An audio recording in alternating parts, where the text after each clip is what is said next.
Hey guys, it's Amanda. I am here today to talk to you about something that we all deal with on a daily basis that we probably aren't even aware of. And that is something called etheric cords. Now, etheric cords are attachments that we have to other people in our life. We have these attachments to our parents, to our children, even to our pets. We have these attachments to everybody that we come into contact with every day. Some are more complex than others. It's basically the closer relationship you have with someone, the stronger the cords are, the more energy is exchanged between you and that other person. And etheric cords are important. I mean, they're part of the energetic exchange, our understanding between two people. A lot of the things that go on between two people are things that aren't said, they're things that are just felt. So that's the process of having an etheric cord with someone. So I wanted to go into a little bit deeper explanation than that of etheric cords today. And I'm going to break it into a few different parts. So first of all, it's an energy exchange between two people. Okay. And if you have a healthy etheric cord with someone, you're going to have this process of, loving exchange, friendly exchange. Everything's going to be fine.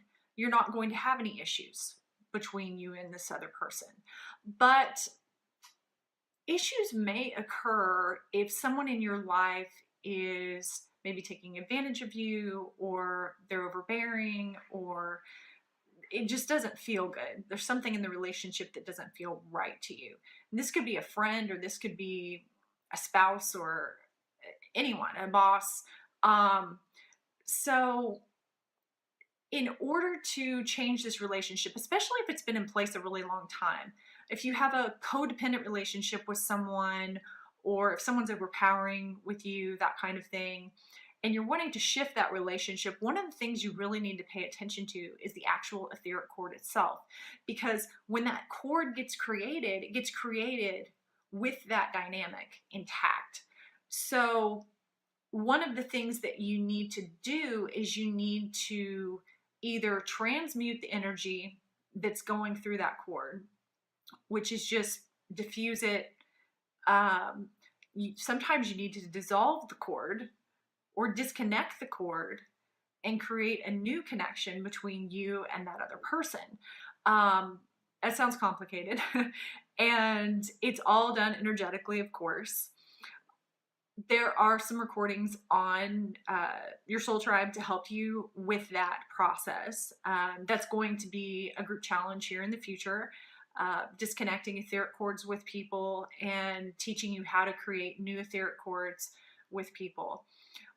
Sometimes our etheric cords just need to be disconnected. If we have ended a relationship, especially a romantic one, or even a friendship, or it could be a work relationship of some sort, those cords need to be disconnected because they're no longer serving us in our life. So disconnecting that actually helps remove us from the energy of that situation, because being still connected to something, even if you've quit that job or quit that relationship, it can keep bringing it back into your mind. You can keep feeling the emotional states that were present in that particular relationship that are no longer serving you. So disconnecting those cords is something, we don't think about, but if you think about turning off an appliance, and you're going to move it somewhere else or throw it out, you have to unplug it first. So this is the same kind of concept that we go through with this.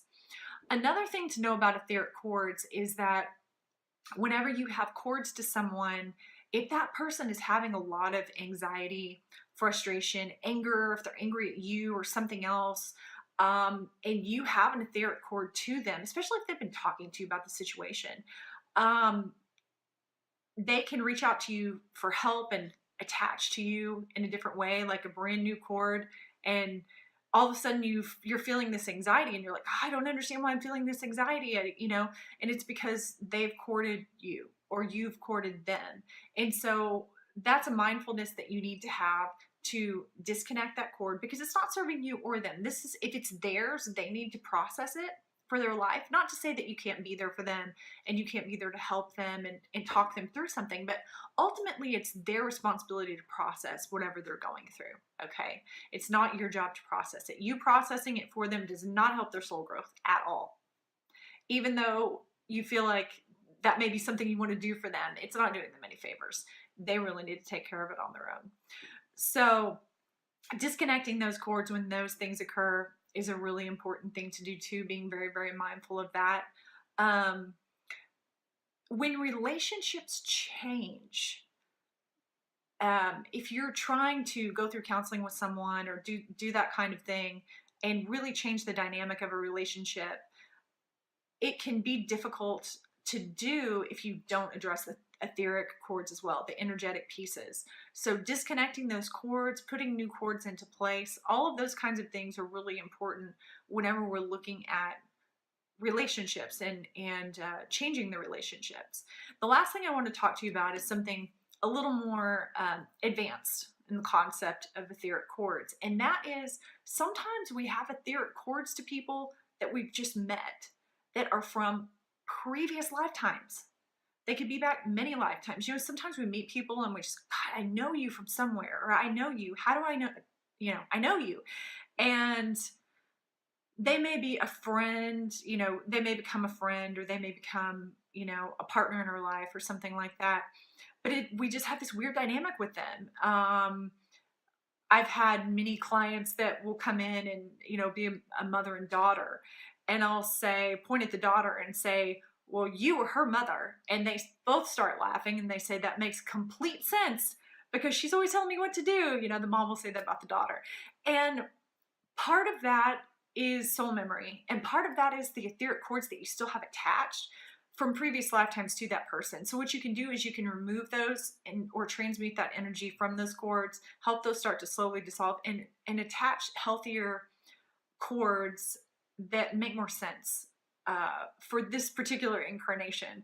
So those are things to just be mindful of whenever we have experiences with people in our lives that maybe just don't make a whole lot of sense. So that's etheric cords. If you want to know more about etheric cords, feel free to email me or, you know, contact you know, the group on your soul tribe and ask the questions that you want to know answers to. We're all here to help. Maybe we can do a group challenge about this in the future. So just let me know your thoughts, and I want you to have a great day.